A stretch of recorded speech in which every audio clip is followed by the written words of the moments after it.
दोस्तों मैं राय सिंह थरान, आप देख रहे हैं लगातार हमारे साथ यहाँ गांव लीलाहेड़ी है। यहाँ हम लोगों से बातचीत करेंगे और जानना चाहेंगे कि रोहतक लोकसभा चुनाव को अब की बार लोग किस तरह से देख रहे हैं। सर है मुकाबला है अब की बार। हाँ। इस गांव में कितनी कितनी वोट है? इस गांव में इसमें 2200 वोट है। 2200। तो क्या समीकरण बनेगा? सही बनेगा जी, ठीक है। यहाँ से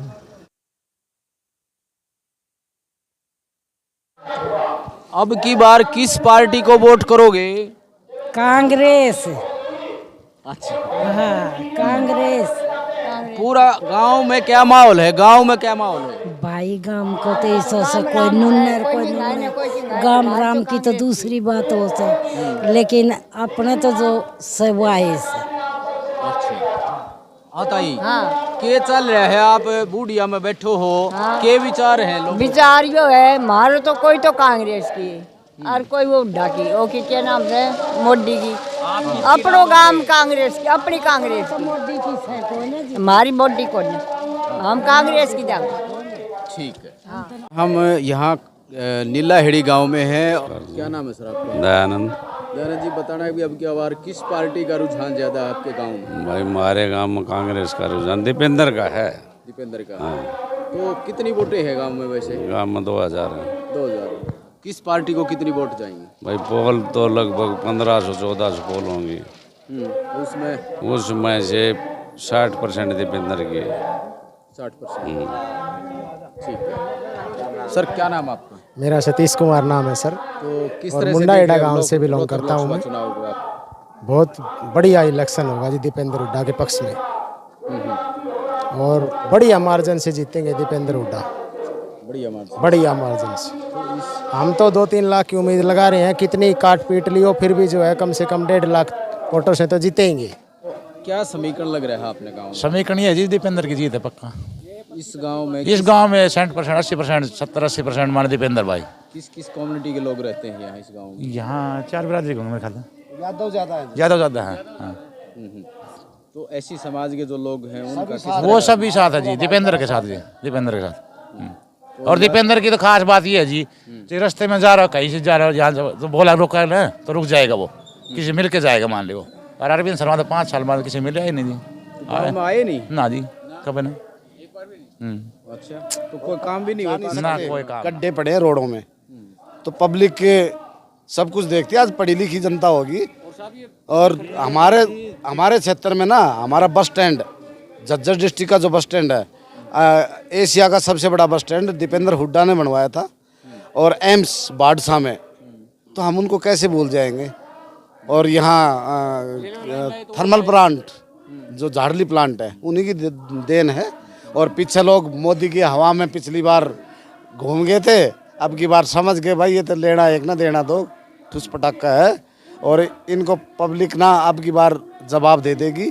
और यहाँ नहीं, सेंटर में भी इनकी हवा गुल होने वाली है। कोई फैक्ट नहीं है यहाँ बस दीपेंद्र याद करे सब। पेट बस एक चल रहा है, कोहड़ी से लेकर झज्जर, या वापिस आओगी या जाओगी। लेकिन सवारियाँ खातर 2014 में हुड्डा की सरकार में रोडवेज बस थी। अब नहीं चलती। अब नहीं चलती एक भी बस। और जितने भी रोड्स हैं, कोहड़ी चले जाओ आप, खड्डे पड़े हैं। चंदौड़ चले जाओ आप, खड्डे पड़े हैं। झज्जर से लेकर कोसड़ी मार्ग जो भी हैं सारे खड्डे पड़े हैं। जो बीसी चौपाल है और जो सिमटिड है, या देन है कांग्रेस सरकार की। और छड़ी से लेके और डाकला तक 5 साल होले रोड खंडे आंडे बन नहीं रहा।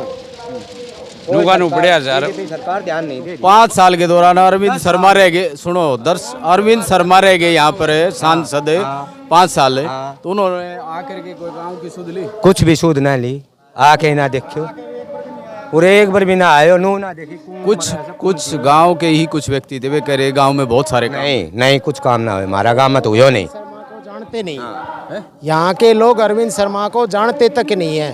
वोट डलवाई, इलेक्शन से पहले आए, उसके बाद में यहाँ शकल नहीं दिखाई अरविंद शर्मा ने, फिर कैसे आगे उम्मीद रखे हम उनसे। तो आपके गांव के ही कुछ लोग कह रहे थे कि बहुत सारे काम हुए गांव में, आप कह रहे हो कि तो कोई काम नहीं हुआ गांव में, किसी प्रकार का कोई काम नहीं हुआ है।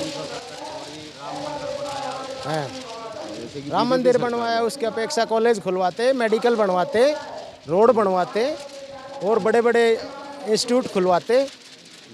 ठीक है, मंदिर बहुत अच्छी बात है, हम भी जो है नौकरी लगावे, सनातन धर्म से नौकरी लगावे, राम मंदिर में के पढ़न जा शिक्षा मिल रहा है, नौकरी लगावा गरीब आदमियों ने, गरीब आदमियों का सुधार करे। मैं एक सरपंच मुकेश कुमार नीलाहेड़ी से हूँ। तो गांव में किस तरह का माहौल चल रहा है? गांव में अभी माहौल कांग्रेस पार्टी का चल रहा है। हमारा नेता है दीपेंद्र हुड्डा, हम उसी के पक्ष में वोट देंगे। हमारा गांव 80% लोगों की राय ये है कि भाई दीपेंद्र हुड्डा की वोट है यहाँ।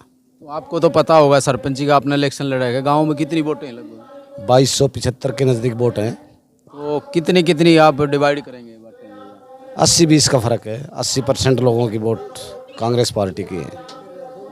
हाँ। तो क्या नाम भाई साहब? नाम सज्जन कुमार है, गांव नीलाहेड़ी है। और हम तकरीबन कई साल से दीपेंद्र के साथ हैं और हमारा अच्छा योग यही है कि भाई साहब को यहाँ से संपूर्ण जो बहुमत है वो जिता के भेजें। एक हवा चली हुई है कि राव साहब में भाई अब की बार जो है ना, ऐसी कोई बात नहीं है, ऐसी कोई बात नहीं जिससे कि वो ये सब पढ़े लिखे सब समझदार हैं।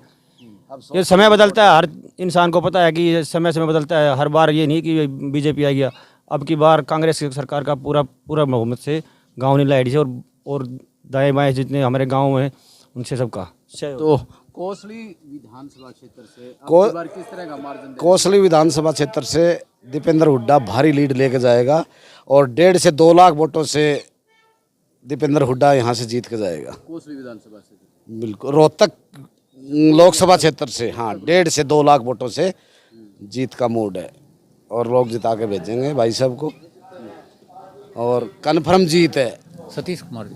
सतीश जी, आप बताना कि किस तरह का माहौल गांव में चला हुआ है, आसपास का एरिया का जो माहौल ये है जी, कांग्रेस के साथ हैं लोग बाग, क्योंकि बीजेपी ने बड़े लेवल पे तो बता देते हमने ये काम कर दिया ये कर दिया, लेकिन जनता के संपर्क में बिल्कुल नहीं रहे। यहाँ से सांसद है अरविंद शर्मा, वो यहाँ 5 साल पिछले साल नहीं आके देखा उन्होंने, एक बार भी जनसंपर्क में वो कभी आए हों, कुछ देखे गए हों। गाँव के जितने भी रोड टच हैं सभी टूटे पड़े हैं, गांव के अंदर विकास कार्य बिल्कुल नहीं हो रहे हैं। तो एक बात बताओ आप, सीधी सी बात है कि हमारे काम हो गए उनको वोट देंगे। दीपेंद्र भाई आए थे तब से, पिछली बार जब उनकी सरकार थी विकास कार्यों का मान को चलो तांता लगा हुआ था। जो काम जनता ने जैसे भी जाके उनको शिकायत दी, काम होते थे जी फटाफट, अब बिल्कुल नहीं हो रहे। तो हम पीछे क्यों जाए, हम तो कांग्रेस को देंगे जी वोट। कांग्रेस ही सबसे बढ़िया है। और आपसे पूछो तो सबूत के तौर पर दे दूँ, मैंने पिछले 3 सालों से एक एप्लीकेशन लगाई थी, एक सरेआम रास्ता सरकारी, उसको निकलवाने के लिए, लेकिन वो निकला ही नहीं अब तक। क्यों नहीं निकला? कि बीजेपी की सरकार की पकड़ नहीं है अधिकारियों पे। वो चाहते हैं कि हम अपनी मनमर्जी करें, मनमर्जी जनता के सामने थोड़ी नहीं चलेगी।